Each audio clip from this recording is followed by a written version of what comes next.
Otep à tous, bien-aimés frères et sœurs.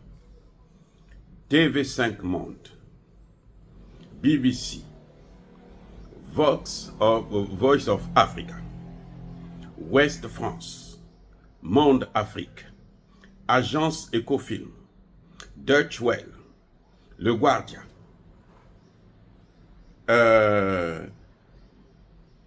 LCI, Jeune Afrique. Voici toutes les chaînes qui ont été suspendues, interdites d'émettre au Burkina Faso. Ce sont ces chaînes-là qui ont fait la propagande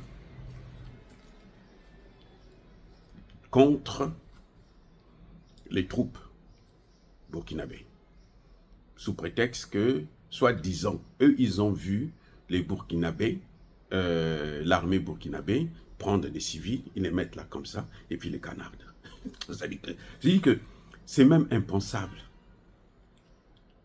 Vous savez, il faut être occidental pour être aussi criminel. Vous savez que la presse est un pouvoir, c'est le quatrième pouvoir. C'est à travers cette propagande qu'ils font toutes les guerres que vous voyez là. C'est cette propagande-là qui a fait qu'on enlève Mobutu du pouvoir.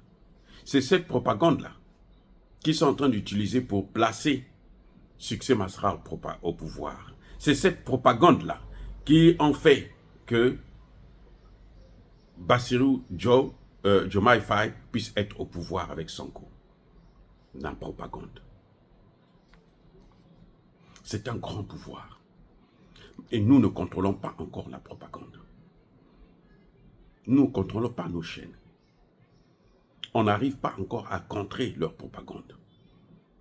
Il y a quelques intellectuels qui comprennent, quelques rares cas, des populations civiles qui comprennent les enjeux.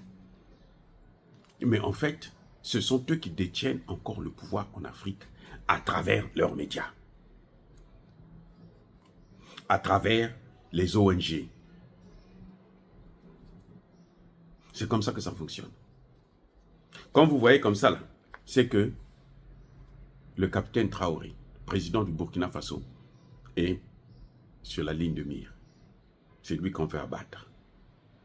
C'est pour ça qu'on commence toujours comme ça.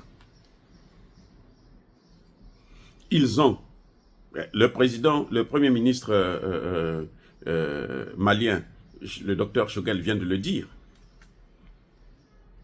C'est pour ça que j'ai dit, il faut que tous les Africains puissent écouter ce discours. Ils vont dans des écoles, dans des universités, ils vont dire aux gens, écoutez, le type là, c'est votre problème. Ils ont fait avec Mobutu. Les Américains ont promis aux Congolais, si vous enlevez Mobutu là, vous allez vous développer.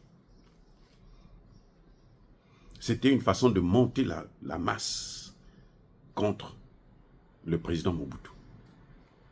Je ne dis pas qu'il n'était pas un dictateur. Non, je ne dis pas qu'il était parfait. Non, non, non, c'est pas ce que je dis. Je dis tout simplement que eux, ils ont tout fait pour enlever Mobutu, faire rentrer Kabila qui venait avec les Rwandais.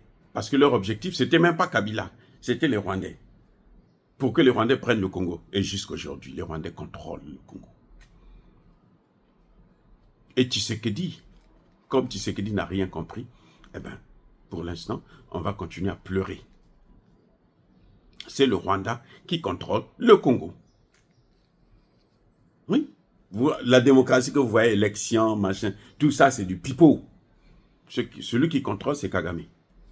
Le Congo démocratique. Maintenant, il est rentré au Congo-Brazzaville. Vous donnez-lui 5 ans. Vous allez voir que le Congo-Brazzaville sera dans ses mains. Parce que lui, il vient avec la masse. C'est la propagande. C'est la propagande.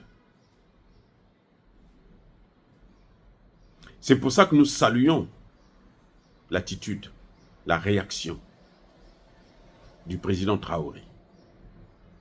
Parce qu'il a compris les enjeux. On n'a pas besoin d'eux. Mais il y a encore un autre ennemi, un autre pilier qui n'a pas encore bougé. Ce sont les ONG. Vous voyez, Human Rights Watch. Vous les avez vus au Congo. Vous les avez vus dénoncer Kagame. Dites-moi, vous les avez vus dénoncer Kagame? Vous les avez vus dire que non, c'est Kagame qui avait donné l'ordre qu'on puisse bombarder l'avion d'Abiyarimana, ce qui a entraîné le génocide. Donc Kagame est la cause fondamentale de ce génocide. Vous avez entendu une ONG occidentale le dire. C'est nous qui vous le disons. Moi, j'ai commencé à le dire depuis 1997 quand je soutenais ma thèse de doctorat. Je l'avais déjà dit dans ma thèse de doctorat. Elle est publiée. Le livre intitulé « Le droit d'ingérence ». Ce n'est pas moi qui ai publié, ça c'est la presse universitaire de France parce qu'ils avaient apprécié. C'était la meilleure thèse de l'année en France. Bref, vous voyez, ces médias-là, ce sont des terroristes. Ce sont des terroristes. Ça c'est le terrorisme médiatique. Parce que le mot terroriste, là, ça veut dire semer la terreur. Semer le chaos. Et cette terreur-là, on peut le faire par la presse. On le voit au Burkina Faso. C'est un cas d'école. Ça ne trompe personne. Donc, je crois que les dirigeants africains doivent prendre leurs responsabilités. Et la jeunesse africaine doit apprendre à se méfier de ces médias. La foi vient de ce que l'on entend.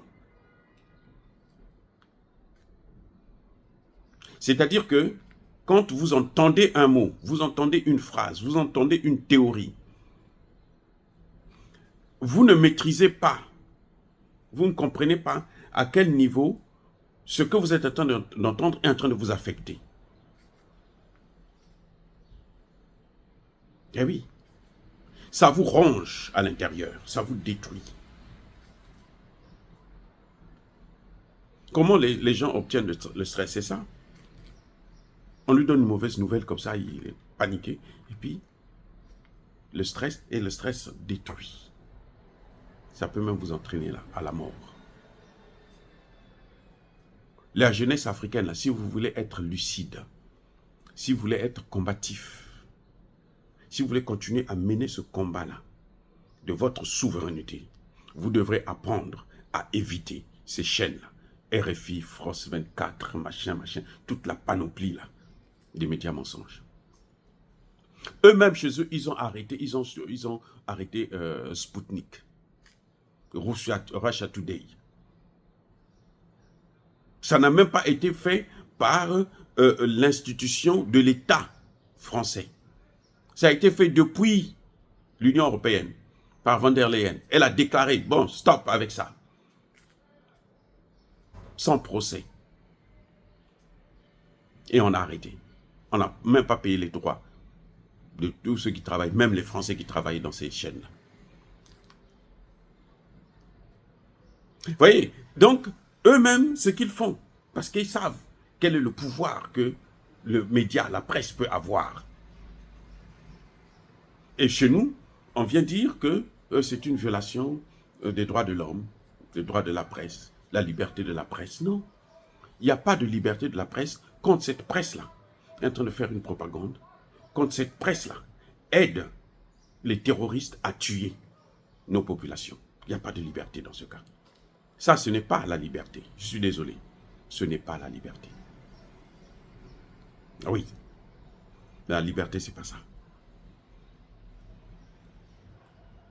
Oh, bien-aimés frères et sœurs, nous pensons que c'est un conseil que je donne à cette jeunesse-là. Nous le comprenons, ils veulent maintenant avoir l'information. Nous sommes là pour leur donner la vraie information. Il y a des grandes chaînes africaines qui sont là pour donner la vraie information. C'est vrai qu'il y a des grandes chaînes africaines qui travaillent pour eux. Mais vous avez par exemple Afrique Média qui est une grande chaîne. Et puis il y a même des panafricanistes qui travaillent pour eux. Ils vous font de grandes théories, ils sont très populaires, mais ils travaillent pour eux. Soyez bénis. Soyez bénis, faites très attention, parce que la presse, ça détruit l'homme. L'information, les mots ont la puissance des balles. Vous devrez donc vous méfier de ce que vous écoutez, au risque de transformer votre pensée, votre système de pensée, au risque de vous formater à plutôt faire du mal à l'Afrique au lieu de le faire du bien. Alors, soyez bénis, abondamment bénis par le Dieu des Kémites et par nos ancêtres angélisés, mais que tous ceux qui persécutent le continent africain le pillent et le déstabilisent, qu'ils soient noirs, blancs, chinois, arabes, juifs, indiens ou qui qu'ils soient punis, maudits, foudroyés, neutralisés, écrasés, effacés par le Dieu des Kémites et par nos ancêtres angélisés. Vive l'Afrique éternelle. J'ai dit et j'assume.